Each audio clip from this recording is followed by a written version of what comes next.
Matt Rustica. My name is Matt Rustica, and I'm the Director of Market Transformation here at BDC. Today, we're going to hear from an organization that's been doing just truly transformational work. We're fortunate to have my friends from the great Commonwealth of Massachusetts, Audrey Schulman and Zainab Magavi from HEET with us today. HEET is here to talk about the GeoGrid, which is a network ground source heat pump system that can be installed by gas utilities in their existing rights of way, making gas companies participants in electrification efforts. I've worked with Audrey and Zainab in Massachusetts, and their impact on the climate conversation really cannot be overstated. So we're super excited to have them with us here today. But first, a little bit about us, the BDC. We are a coalition of energy providers, manufacturers of heating and water heating equipment, the design and construction community, local governments, nonprofits, and others who are working to eliminate pollution from the built environment. We do this through working together to devise, promote, and harness the public policies and the market mechanisms that are going to quickly scale up building electrification across the country. You saw a slide with some of our 260 members. We're headquartered in California. We have offices in California and New York, but we have staff all over. Myself, I'm located in Massachusetts. In 2019, BDC developed a roadmap for how to decarbonize California's buildings. Turns out a lot of that roadmap applies as well to other places outside of California. And there are a number of targets included in the roadmap. It called for an all-electric building code in California. It called for a series of programs to address existing buildings, such that emissions from the built environment are eliminated by 2045. And in the roadmap, that means that 100% of space heating and water heating equipment that's installed in buildings needs to be a heat pump, needs to be an efficient electric alternative starting in 2030 at the latest. That's because this equipment can last for decades. So it's really important that we get a head start. In order to reach these targets, the roadmap includes a number of goals, which you can see here, and which we think are really kind of crucial for building up the marketplace for this equipment in this transition. Goal number one, first, we need to build awareness and buy-in. Electrification is still a new concept to most people. We really need to spread the word. Secondly, we need to make sure that customers are getting a good value in terms of comfort and in terms of operating costs. If building owners and tenants, building occupants don't see the benefit of electrifying, it's going to be that much tougher to reach our decarbonization targets. Number three is that the contractors and builders who are going to be installing buildings, installing equipment also need to be on board. And we need to use policy to make building electrification kind of the path of least resistance for them. Goal number four, we need to provide clarity to the supply chain so it has time to ramp up, respond to new demand that policies will hopefully create. We also need to remove barriers like undersized electric panels in homes. And lastly, we need to make sure all our policies are aligned. Clean air policies, air regulators, energy efficiency policies, affordable housing policies all need to be aligned around the central goal of decarbonization. The organization that we're featuring today in today's webinar, HEET, has come up with a solution and is promoting a solution that advances several of these goals, if not all of them. Next slide, please. A few more things before we begin. Keep an eye out for our next webinar. That's at our Brunch and Learn on May 18th at 9 a.m. Pacific, noon Eastern, when we'll be hearing about the transition away from gas heat in the Netherlands from CE Delft and the European Climate Foundation. You can visit buildingdecarb.org/upcoming-events for more information. And logistically, to start, everyone's going to be muted. We'd love it if you could pose your questions in the chat. And at the end of Zainab and Audrey's remarks, I'll facilitate a discussion. Also, this webinar is being recorded. Members of the coalition will be able to access the recording on the website, along with a whole range of other benefits. Membership in the BDC is easy, it's affordable, and it's the best way to stay up to date with the rapidly evolving world of building decarbonization in the US and globally. You can join by visiting buildingdecarb.org/join. And with that, we'd like to hand it off to our illustrious panelists, Zainab and Audrey from HEET. Thank you, Matt. That was a great introduction, and I definitely want to come to the Netherlands talk. So I've got some slides, and if all goes well, I will be able to share them easily. And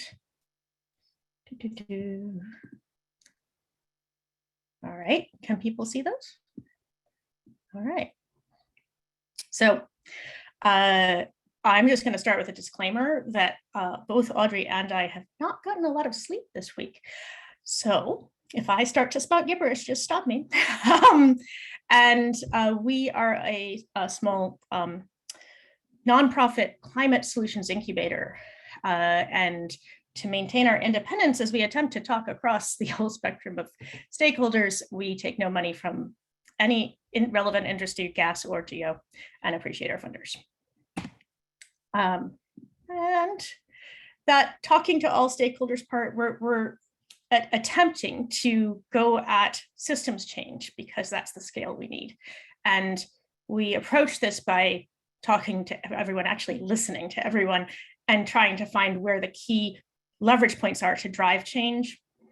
And then innovating and iterating across that system to figure out solutions and check with the stakeholders until we find something that moves forward for everyone. And that whole process moves at the speed of trust. And this is the process out of which our leak reduction program and our GeoGrid came. Now, we started off, focused on climate change and carbon dioxide as a blanket. And then we ended up working with collaborators that mapped all of the methane leaks from our gas system and realizing that methane, just purely physically, is 84 times carbon dioxide as a greenhouse gas in the first 20 years, which is just visually. I know you guys all know this, but like the blankets help me. Like that's a lot of blankets. and the flip side of that scariness is that, wow, that's a big lever in the system. So this is where we started to focus 5 or 6 years ago. Now, those leaks, visualizing them, making the invisible visible. Here in Massachusetts, we had over 35,000 leaks a year. They drove change, and our state started replacing all the gas pipe faster. The estimate is now actually 40 billion. This is the map of just the next 5 years of gas pipe replacements. And yes, Massachusetts, thank God, does have a 2050 net zero mandate. So we're literally running 2 trains on a track in the opposite direction, waiting for them to crash. And in Massachusetts, again, one of these pipe replacements went a little wrong, human error, and it managed to, unfortunately, blow up 71 houses, simultaneous house fires, and have 8,000 homes lose their gas for months as we entered winter. It was the largest gas disaster anywhere near us in history. And our coalition went in with induction cooktops because we've been running Taste the Future parties, and ended up going into 700 homes in the process, and really starting to understand even more than our engagement with utilities and fixing leaks and with all of the different stakeholders. We started to understand the house by house challenges and the equity challenges that this disaster unveiled. And we also began to understand the equity challenge of fixed infrastructure. And I'm just going to start with a series of challenges, and then we'll get to the solution. So with the gas system, we were like, okay, let's go beyond gas. We have all the technology. And then we slowly began to understand that if we took a fixed infrastructure cost and plucked off houses one by one, that we would end up having all of the fixed infrastructure cost on the remaining houses. And we knew that those households we went into up in Lawrence were the ones that were going to not be able to move off as easily. And that didn't seem good. And actually, here's your California chart of this phenomenon, that if we don't manage this transition carefully, it can end up being an equity disaster and the price of gas can spike. And that's not what we want either. We got to have it all. And so we kind of saw the whole thing as a rock and a hard place. Like, okay, we can't actually let the gas system collapse. There's millions of people relying on affordable heat, and we can't allow the system to fail and explode. Of course, we cannot continue with gas. And of course, RNG and hydrogen and pipes raises the cost of heating and a whole suite of other challenges, but you're there.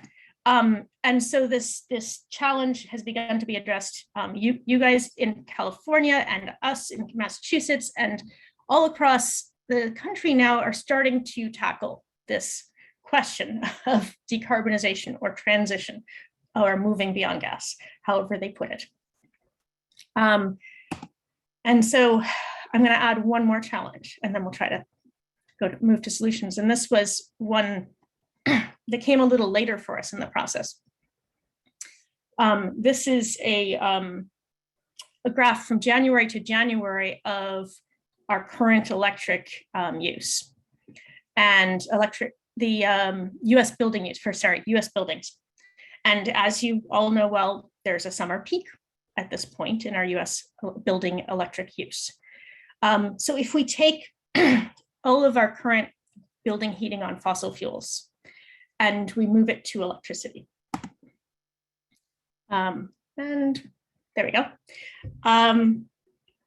We showed in this graph that the efficiency of the tactic of moving to electricity has different impacts on the electric grid on the January to January curve. And if we, and we're not going to, of course, went with grandma's electric baseboard with a COP of 1, we would have to build out the electric grid multiple times. And we're calling this scary curve, scarier than the duck curve, the falcon curve. And as I'm sure many of you are tackling this challenge of switching from a summer peak to a winter peak and how to address that is one that has become a talking point of the gas industry and the fossil fuel industry. And the efficiency of the tactic of electrification as you increase your coefficient of performance, and these are not specific to these technologies. Obviously, there's a range of different approaches and location dependent. But if you go up in your COP, the wings of the falcon come down, you land the falcon, and electrification is a little less challenging and a little less expensive. And so this is another piece of the challenge we've got to integrate into our path forward. Okay, so before we start anything, I gotta just tackle the word geothermal, because everywhere we go, we run into at least a couple of people who are like, geothermal, yes, like in Iceland, or doesn't that cause earthquakes? You go down a couple miles in the ground, and this is not anybody's fault. It is the word. The word means at least 4 different technologies, and that's a real shame. So you can have a geodistrict where you have like a hot water source. You go down pretty far, get a hot water source, pipe it around a district energy. You can have geopower. That's that, deep hot steam driving a turbine to make electricity. That's also cool, has some risks. The geo building is like what you often hear of, like my neighbor got geothermal, and it's only tapping not the heat in the center of the earth, but the stored energy of the sun in what's called shallow for a geothermal person in the first 600 feet. And that is closer to the technology we are going to talk about from now on in this talk. And I just wanted to clarify that word geothermal. We don't mean any of those. We're just looking at shallow, closed loop vertical boreholes in that bedrock in the first, say, 600 feet. And we're going to try, instead of one building, we're going to try interconnecting the buildings or networking the ground source heat pumps, which gives us what we used to call the geo-microdistrict until we realized that became word salad in people's mouths. And we now call the geo block, one street block, which interconnects to form a GeoGrid. And there's all kinds of things to talk about with this. It is, as you can kind of see visually, mirroring our existing gas utilities, rights of way, and infrastructure. And there's a reason for that. It's filled with just plain water. It circulates in a loop. It's a closed loop, one-time water use. And each building has a supply and return, a building supply loop that brings basically temperature, or BTUs, to that building's heat pump or heat pumps, plural, depending on the building, where they can heat or cool, or heat and cool. And as they pull temperature off, the return goes back into the main street loop with a little less or a little more. They're tiny increments, which is then restored through a couple of different tactics, but the one shown in this slide is those boreholes going down into the bedrock, which tends to remain at a stable temperature. It's a giant thermal battery. Our Earth is actually the largest battery we have on Earth. So part of what we're capturing when we network, so one computer is really cool, but when we network them together to make the internet, really different, right? So one ground source heat pump is really cool. You network them together and you get some interesting kind of emergent properties. One of those is that when one building on the network uses, say, cooling in this supermarket pictured, and then rejects heat into the system, that heat can be used by the neighbors down the street. So in other words, there's this, you can call it waste energy recovery, or you could call it simultaneous or synchronous load canceling, however you want to name it, depending on which, whether you're an engineer or not. And then there's another version that's not that simultaneous or synchronous, but asynchronous, or over some space of time, whether it's hours, days, months. You can store heat when there's excess heat in the bedrock, ever so slightly raise that temperature of the bedrock, and then remove that heat when you need it because there's a lot of cool. And that kind of levelizing and thermal storage is a really critical piece of this approach. In Massachusetts, we ran a feasibility, it's really a potential study for the whole state. We looked at representative street segments. Bureau Happold Engineering did this study.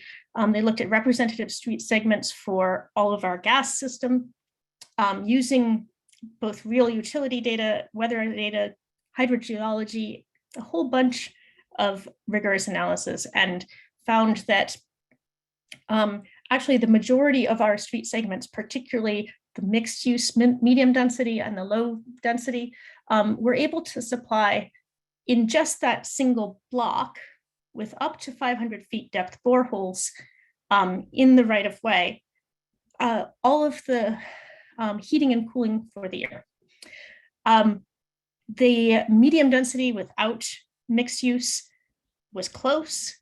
The high density with mixed use, you would need more boreholes or more space, which is not unsolvable, or you need to go deeper, but it still supplied a significant amount. The trick and the beauty of this is that the two that met 100%, they actually had the capacity to make more. In fact, one could provide excess cooling and the other excess heating. And so if you begin to interconnect these blocks, if you build a full thermal network, you can capture excess cooling and excess heating from some segments and move them to others. You can imagine how this excess cooling and this excess heating would be able to cover this street in the middle, just in a very crude way. And really, I won't go into this, but the goal of this system is really to balance. You're trying to balance heating and cooling across an annual basis. You can, as a thermal network manager, add heating or cooling as necessary to achieve balance, or add thermal sources or sinks. But to start with, you got to start somewhere. And so you can start with this one block, ideally picking a block that has a lot of balance, because then that's easier. And you start to interconnect and add more until you've grown a whole thermal grid or GeoGrid or networked geo. In order for the characteristics that I'm describing to actually work, this is the design definition. Ambient temperature water, or you can't recapture energy between heating and cooling. The decentralized heat pumps, but with centralized management and optimization. There's a bunch of pieces to this. Opportunistic design is maybe the most fun, because it means that we can start thinking in thermal and London did a heat map of all of their thermal sources and sinks. And I recommend checking it out because it's fascinating. There's untapped sources of heat all over the place. So they like had their subways, their sewers, data centers, all kinds of things. And we have the same thing. We have a lot of waste thermal all around us, which we can tap into. And that's another form of energy efficiency. All right. So we often say, okay, well, the characteristics that come out of it, and then it's an endless list of amazing things, like workers can keep their jobs because it's the same HDPE pipe from gas to this infrastructure. It's scalable, it's adaptable. You can, as the climate changes, you can add other thermal sources and sinks and shift your whole balance. If you do it at utility scale, it's faster, and all the components of the technology are ready now. But maybe the most fun and wonky is that crazy efficiency that comes out of both the energy storage and the load cancellations results in electric grid load flattening. In other words, it lands that Falcon curve. And this is some preliminary data we have from Colorado Mesa University, which has an installation that's been in the ground over 12 years. And they grew multiple times, and they have a 800,000 square foot system that grew to 1,200,000 square foot in 3 years. And this is the load profile that Xcel Energy sent to the manager and said, what the hell are you doing? And it's if we can get anywhere close to that kind of outcome consistently, that's what we need, right? And then, of course, it doesn't explode. Bonus. It's, as you all know, it's a heat pump. So as our electric grid goes to zero, our emissions go to zero. It's underground, which helps for reliability. It's also designed in such a way that you don't have as much vulnerability to single point failures because it's islandable. It is obviously safer than having explosive gas anywhere near, but also the 3 economic predictions completed so far have shown it to be, if done as a utility amortization, a lower cost than gas is today. And that is, for us in the Northeast in a heating climate, a really big deal. This is a projection from Applied Economics Clinic showing the rising cost of gas over time here and the cost of monthly heating bills on the GeoGrid. And this is the most recent study, which was done by E3, hired by our gas utilities. And there's a bunch of details to this we could argue about, as in with the people who did it, but you will see that the network geo pathway was considered the lowest cost from and the lowest energy burden for low-income gas customers, even with the numerous flaws to the study. So this is how we see the potential for transforming a gas system to a thermal network. We're not seeing this as network geo goes everywhere. It's another powerful tool we can use to rapidly electrify. And I just want to acknowledge that, like, hey, yeah, there's a few industries that need combustion. Your glass smelter, I hope we can make some green hydrogen in an efficient, reasonable, rational way and do it locally. And, you know, of course, any of us, we manage to go to an air source heat pump, a ground source heat pump, that's fantastic. Let's not stop, go as fast as possible. But I think the network geo option, where we turn our gas utilities into thermal networks and go to network geo, is going to help us get there faster. And the other piece to that is that as we're backing the gas out, what you really have along the way is a gas geo hybrid rate base, meaning that these geo customers coming on with an energy system that we actually want for the future are carrying out that gas rate base so that there is an equitable transition, so that those last remaining customers don't get rising, spiking prices. And so that, you know, the utility can provide upfront, including the heat pump, the transition to a low income or renter customer. here in Massachusetts, we have attempted to kind of capture what we're learning as we go. We have completed this innovation phase here and are in the middle of attempting to do the evolution phase. The process of changing legislation and regulation to make it possible is going to be a long one. But this is our accomplishments here in Massachusetts. We've permissioned innovation so that we can all start to figure out what it is we're looking at. And that is a long process too. This case study from Colorado Mesa, we're hoping to come out with a rigorous case study soon, which will help. Eversource Gas was the first gas utility to jump off the cliff and propose this. They have a project going in Framingham, Massachusetts, illustrated here. And my favorite story of the month, or of the last 2 months, is that a friend of ours, a Geo guy, went and trained the Eversource gas salespeople to sell Geo in 2 hours. And then they started going and knocking on doors in this blue-collar neighborhood in Framingham. And they apparently had the best sales day of their life and have more signups than they know what to do with. We have as well, for 5 other sites, approved and funded in Massachusetts. National Grid got 4 approved and funded by a gas, for a gas utility on the gas rate base, full electrification. They provide all electric appliances and target those leak-prone pipes and pull them out. I hope that's how it all works out.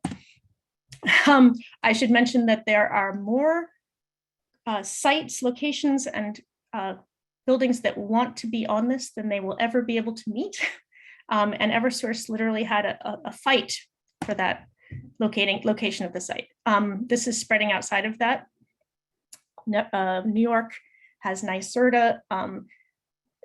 They've spent now over 15 million on feasibility studies across the state, and there's a bunch of projects moving forward. It's super exciting.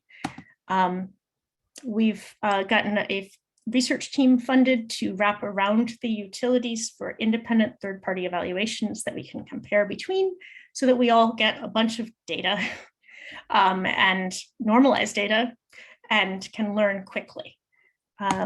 We also are running conversations across the entire spectrum of stakeholders on relevant topics to try to de-risk and educate and get ideas. And they're up on our website. So I'm going to end, and then we're going to have hopefully time for questions, plenty of time for questions. And I've gotten to know a lot of gas utility people.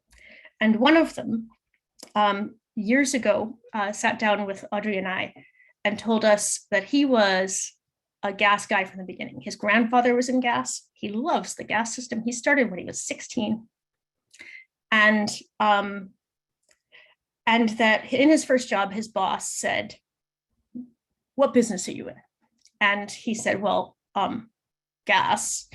And he got, yelled at, I guess, that no, he wasn't in the business of gas. He was in the business of keeping people warm and putting food on workers' tables. And he should never forget that.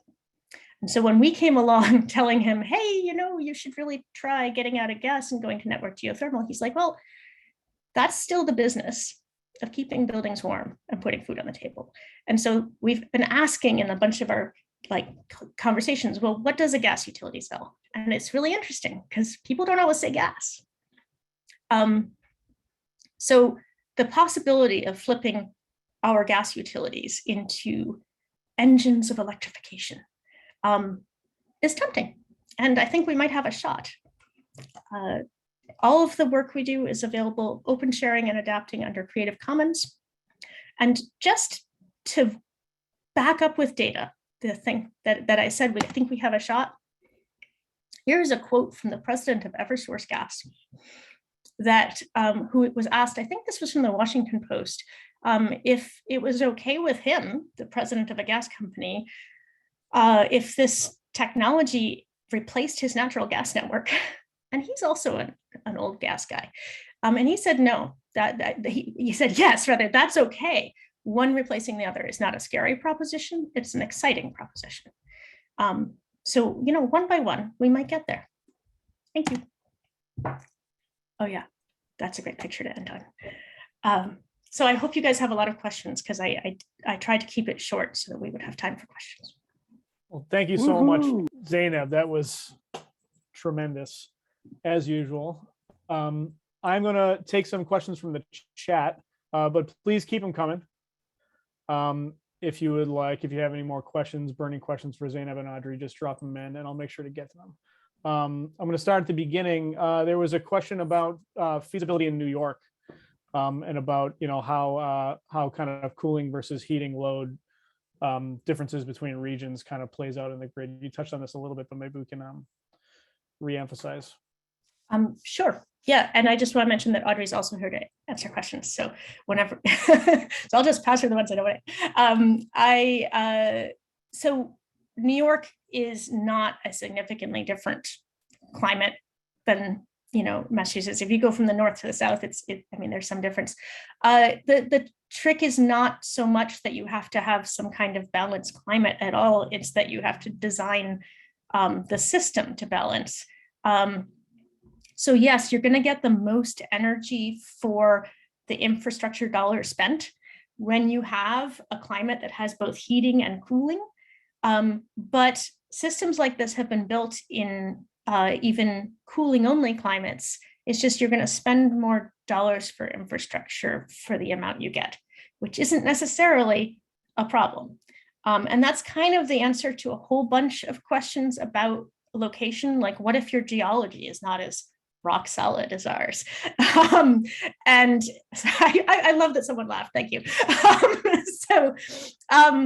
And what it really means is that you're going to pay more per BTU you get. And for example, in Cape Cod, we've got kind of a sandbar. It's not as good for this. It doesn't mean you can't do it. But you might, to be more cost effective, look to another thermal source or sink, like put a heat pump into the bay and start restoring it to its pre-climate change temperature. And yes, there are titanium seawater heat pumps, and China has one in an Olympic media stadium that's working great. Why don't we do things like that? All right, next question. And I'll just throw in that New York City, for instance, I would love to use that. There's, I think, 30 million gallons of water just pumped out of the out of the subway every day in order to keep it, dry. That's a huge temperature source, right? You can pull temperature off that all day long, and condition a lot of buildings. Oh, which I can't stop, but like London has announced a 30-mile radius thermal network, and they're going to pull heat off of the subways, having done a heat map. So why not? A great factor, like the supermarkets with, freezers and data centers and laboratories with coolers and all that stuff. So a technical question or a logistical question from Faith. What if, one person in the neighborhood doesn't wants to keep the gas instead of going GeoGrid?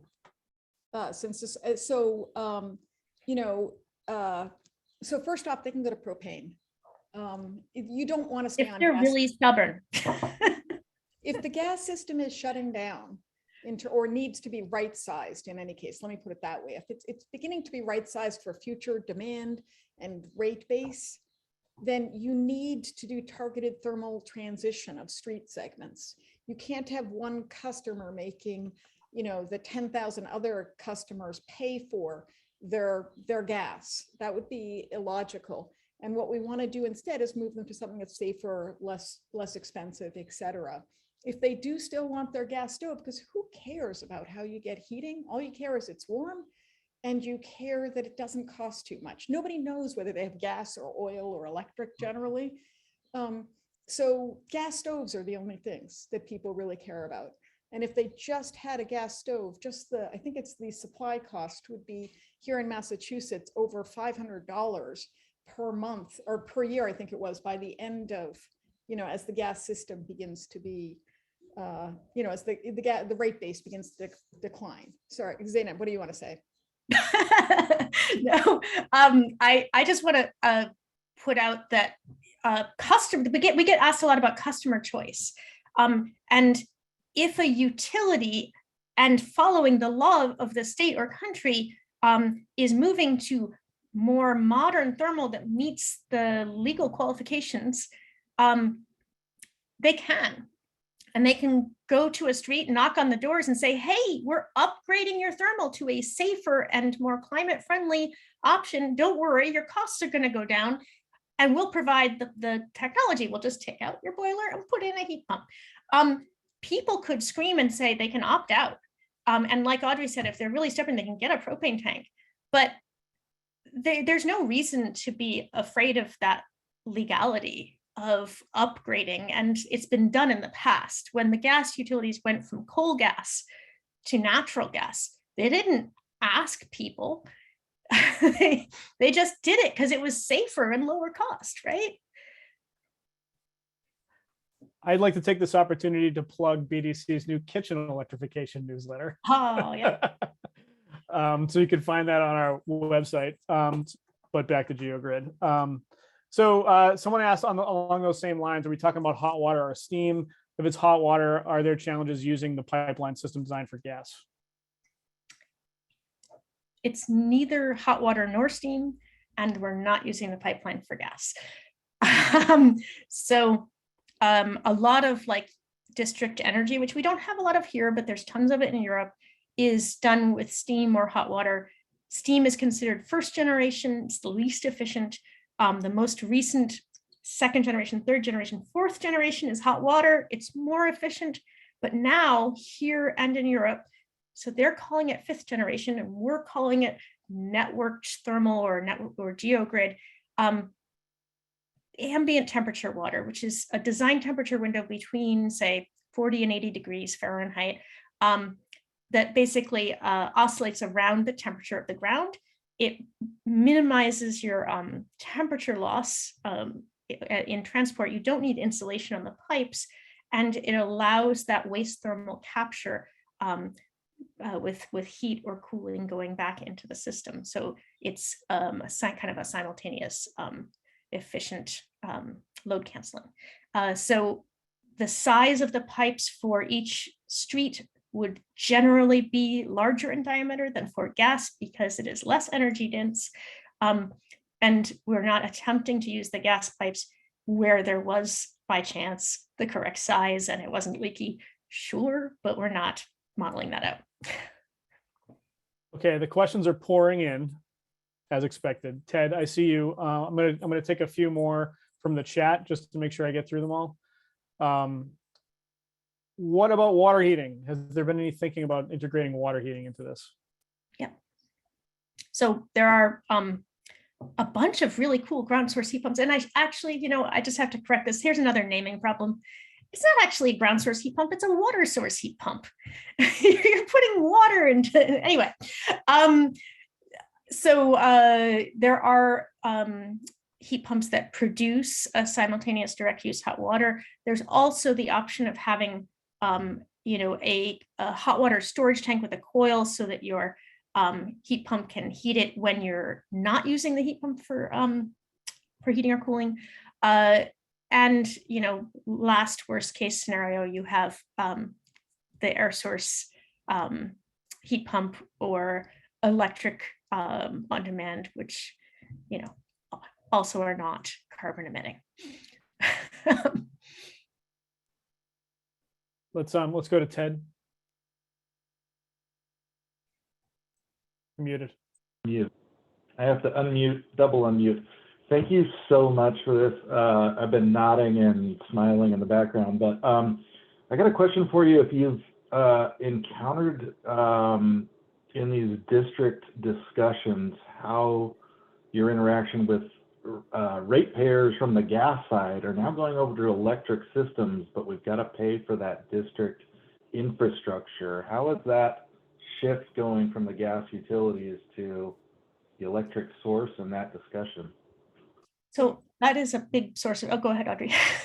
So if the gas, here in Massachusetts, there's a lot of investment going into the current gas infrastructure because a lot of it's old.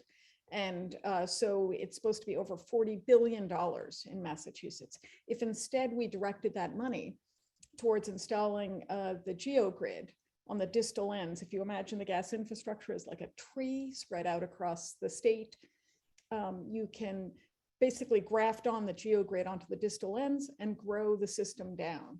And that way keep it in the same rate base. And then you have renewable, safer, less expensive energy being brought to you both by the gas utility and through the pipes, and the electric utility through the wires. And so you have two different, they'd be competing to serve you with BTUs. Did you want to, Zainab, what do you want to add to that idea? Well, does that answer your question, Ted? Yeah, well, yes. I mean, we've got the challenge of two different utility services competing against each other for services in some territories, and then we've got others that are, servicing both customers. So I'll add that there's a lot of conversation about how this will all play out, and the way it's playing out in our demonstration projects is not necessarily the way it's going to be. So there's conversations about where to put the meter. There's conversations about how to meter flow of water, BTUs. There's conversations about who's paying for the electricity of the heat pump. So we're suggesting for both engineering and equity reasons that the heat pump itself be considered part of the utility infrastructure, which is really different than the norm. And so we're saying to put the meter on the other side so that the meter remains the boundary between the utility and the customer. And so that allows us to ensure that the heat pump is right-sized to the infrastructure, which matters to the infrastructure's performance.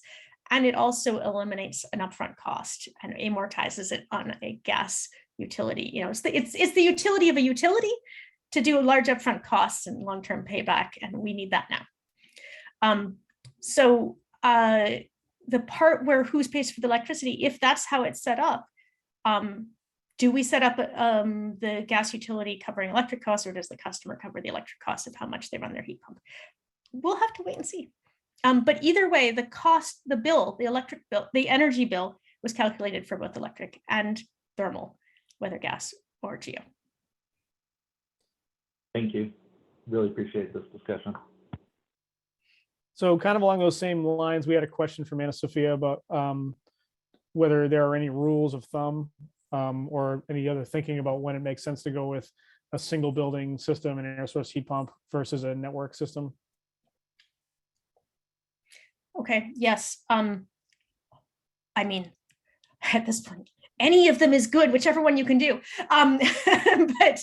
But generally, if you have the upfront capital or access to it and the physical space to put in a ground source heat pump, you're going to have a more efficient heat pump that lasts for longer and has less impact on the electric grid. But a lot of people don't have that upfront capital or space. I personally have the space, but not the capital, because it costs a lot to do the drilling. So to me, the allocation of where to put the network ground source heat pump is wherever you have an energy use intensity or density of energy use that is actually about comparable to where gas pipe makes sense. So you wouldn't want to interconnect with pipe, and that has a cost, and pump, and that has a cost, where you don't have enough energy use to justify that interconnection. So in rural areas, it wouldn't make sense. However, you're not dependent on interstate pipelines. And so if you have a denser area off in the middle of nowhere, you can build a little network geothermal or geogrid there, and you don't need to connect it to anything else. Does that answer that question? I'm going to take silence as a yes. So there's a question, I think, about a really important factor, which has to do with low income community participation in situations where kind of upfront costs are prohibitive to households. Maybe you could speak to some of your work in Lawrence. Yeah. We learned a lot in Lawrence. It was really tragic, but Let me stop. Can we maybe explain to the group the kind of Yeah. situation that Lawrence is in? We touched on it a little bit. Yeah, so so here in Massachusetts, Lawrence is a gateway city. Actually, I think it currently has the lowest per capita income in the state.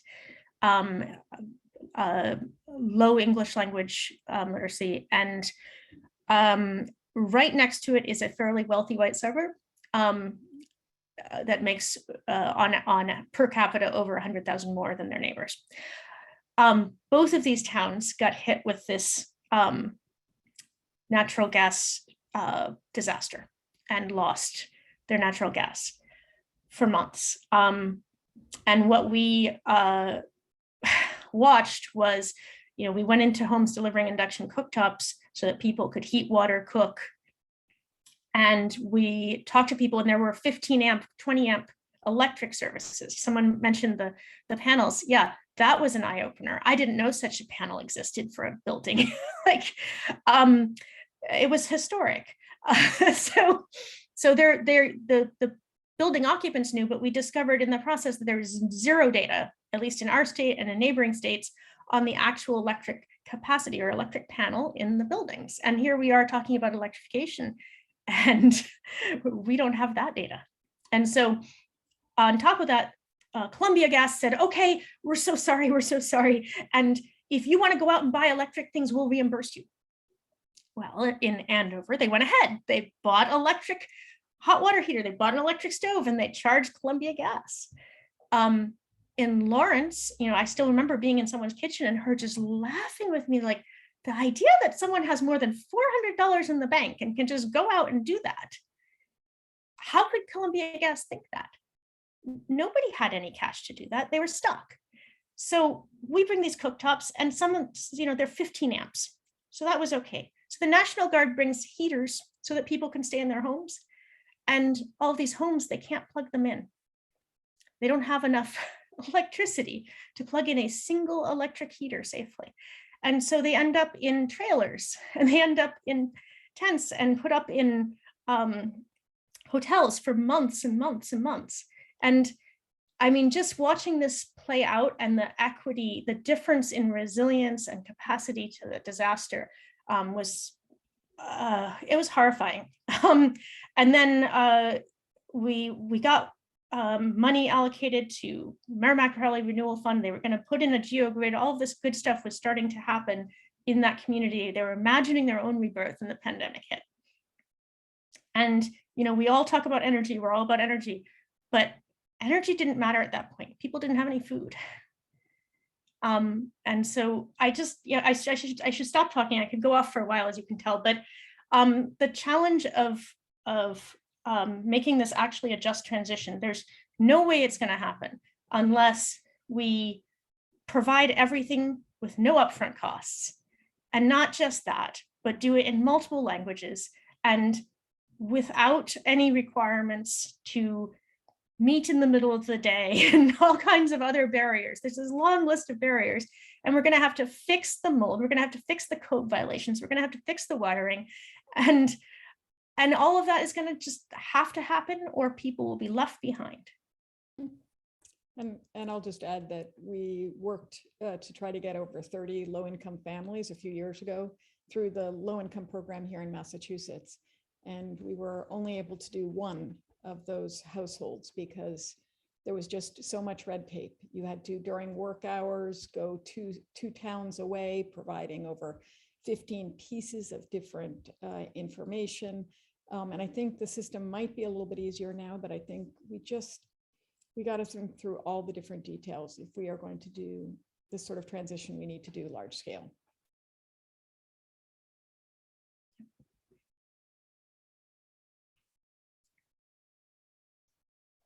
Maybe we can focus into on the kind of upfront cost benefits of GeoGrid versus other ways of electrifying.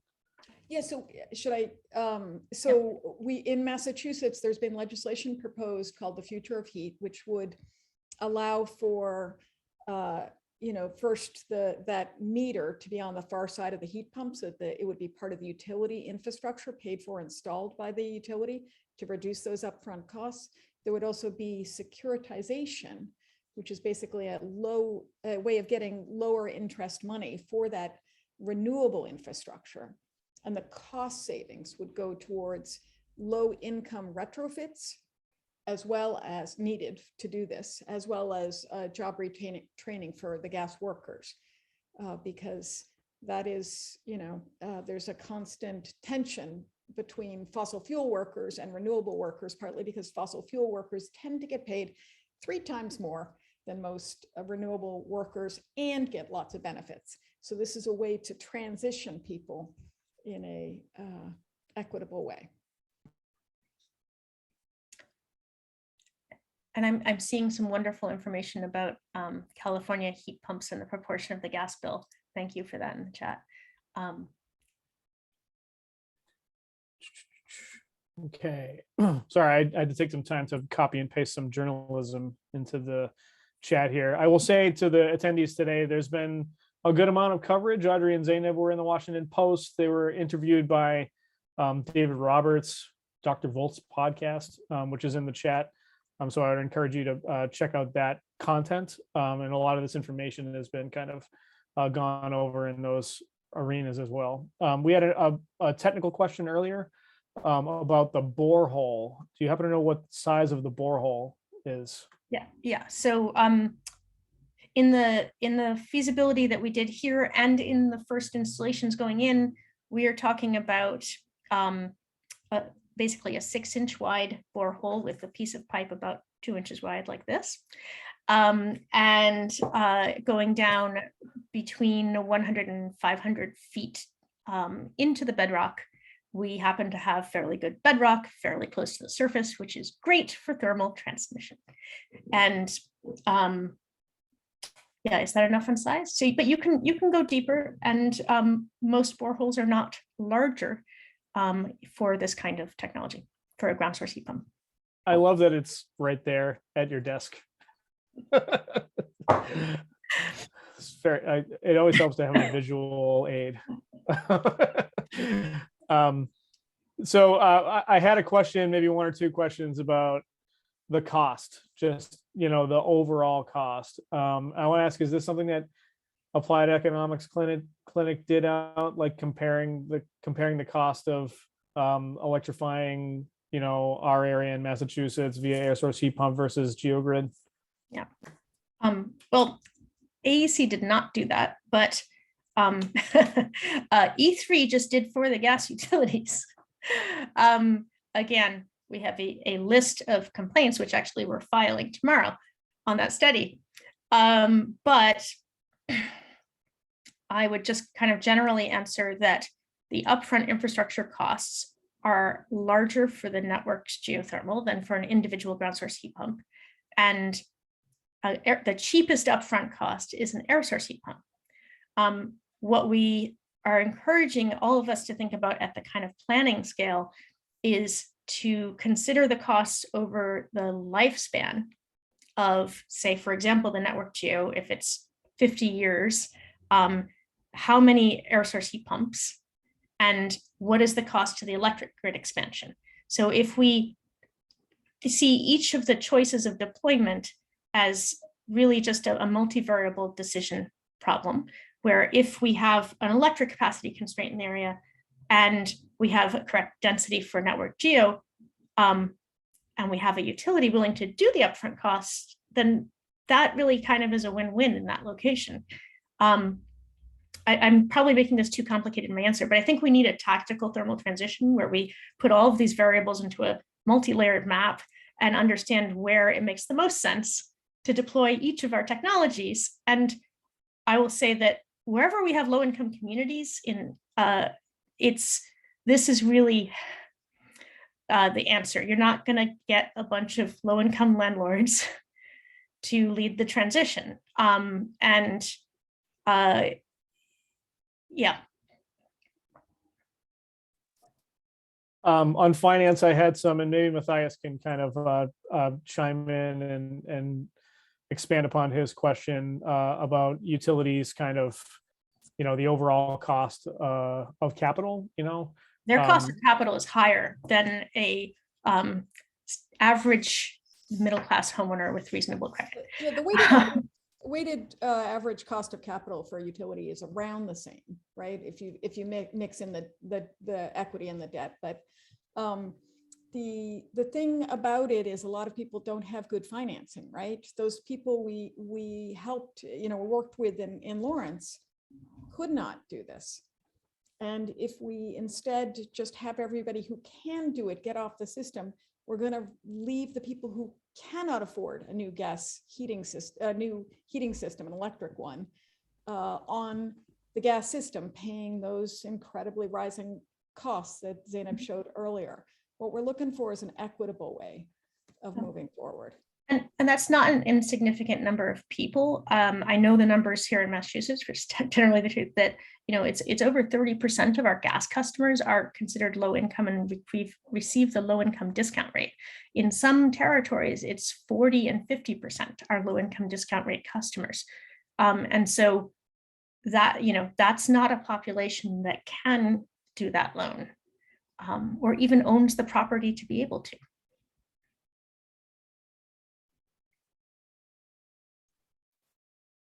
Okay, we've got a question coming in. What types of geology make for efficient and effective geothermal? Has there been any national assessment? What do you know about other parts of the country? The Geothermal Technologies Office of the Department of Energy happens to have a national study, although they have historically focused more on those other forms of geothermal in my chart. So there's a great map of where you can get hot lava. But we do have some pretty amazing, pretty high resolution hydrogeological data from our US geological surveys across the country. And the majority of the country has geology that's amenable to this in terms of cost. I think you run into higher efficiencies or lower efficiencies, but not as much places where you can't do it. So the soil conductivity, for example, like in a lake bed with lots of clay is not great at all, compared to the granite of New Hampshire. I don't know if that's answering your question, but I guess like many questions, it depends. And there's quite a lot of data out there. Okay, we're coming up on time. Before we get cut off here, I just want to thank again Zainab and Audrey from the great Commonwealth of Massachusetts Thanks. for being on today. Again, info@heatma.org if you want to get in touch with Audrey and Zainab, and we're looking forward to seeing you all again at our next BDC Presents. Thank you all very much. Great to talk to all of you. Thank you. And thanks for having us, Matt. Thank you. Our pleasure. Thanks.